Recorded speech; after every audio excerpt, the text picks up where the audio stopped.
Hi, everybody. This is Meteorologist Sam Schreier, and we are going to be doing a Facebook Live to answer some of your questions and actually just kind of go over quickly because we only have about 10 minutes before we have to do a cut-in over air, where the snow's at, how much is going to come, really how long this is going to last. Now, some of the more interesting thing that's happened over the past like 10, 15 minutes is that the snow has actually kind of gotten a little stronger, but if you look at the loop, it might actually start to be fading off in a couple spots. So this snow band just won't quit. What it was doing was pushing a few pretty good flakes back to Colorado Springs, but some of the biggest trouble commutes have been down into Pueblo. We've gotten a lot longer duration light snow. At least the snow is light, but that doesn't mean it isn't an issue. So going in closer to Colorado Springs, I'll ask for some questions from my producer, Tom. He's being fed into my ear as we go through the morning, but let's just kind of do a recap of what's going on.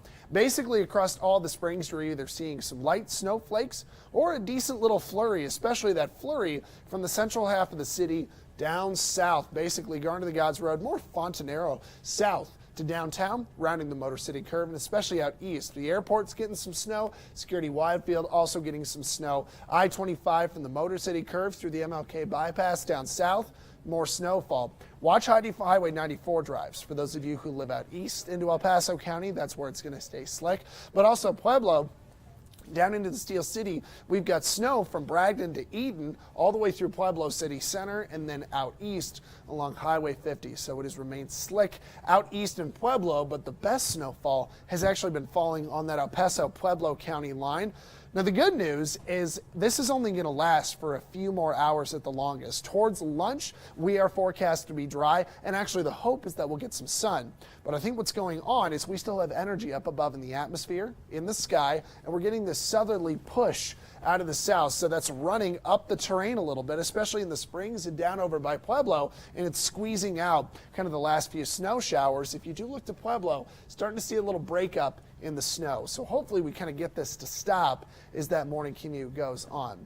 Let's try to take a sky cam if we've got one out and about. So it definitely is a little slick out there, especially towards Pueblo. This is on top of our building in Colorado Springs. Clearly some visibility issues are a little lower. That's the snow falling across the springs. We can kind of see out towards the road. Cars are driving, but they're taking their time.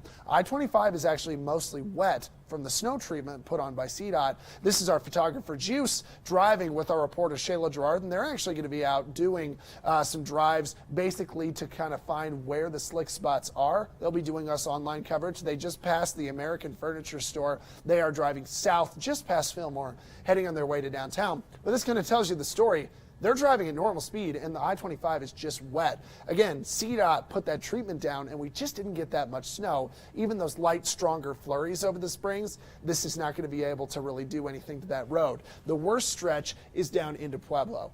Now, Tom, my producer, do we have any questions so far?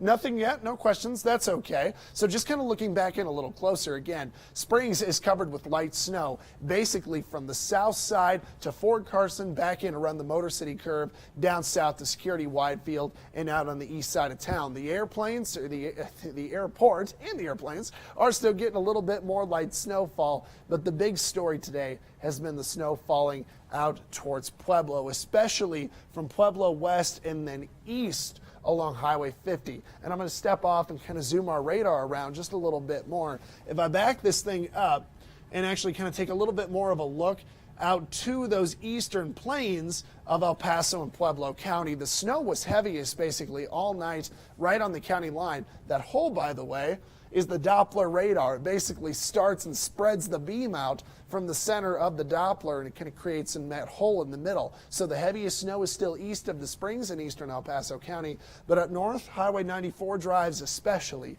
going to want to be very careful out and along there. The other thing, and this is only just making the morning worse outside when you're trying to do some coverage, is the cold outside. We've actually got quite a bit of cold airs. Oh, and we're only going on YouTube. That's okay. So we'll just kind of keep covering where it's the worst. Cold in the morning. We'll just kind of cover this as we go. Back into a quick look at our our snowfall going across the road. Probably end this in a couple minutes. Is the fact that it is snowing It's just very light. Now it's going basically from I-25 north and south out east. This is where the heaviest snow continues. We will keep seeing flurries to a light snow in Colorado Springs through at least the mid-morning. It's just about 8 o'clock here as we're doing this. It's 7:48 on the timestamp. I would say by 9:10 we should be about done. Maybe just a few snowflakes left. But Pueblo, we're going to keep seeing you get some heavier snow at least for the next hour. And then as we kind of keep going on through, we'll definitely start to fade this out. If you have more questions about this, just go to our KOAA.com website under the weather page. I've got details marked out there because a little bit more light snow comes tonight, and that could make problems for the evening commute. So everybody stay safe, stay warm, and look forward towards Thursday because it gets a little sunnier there, and we're also a little bit warmer.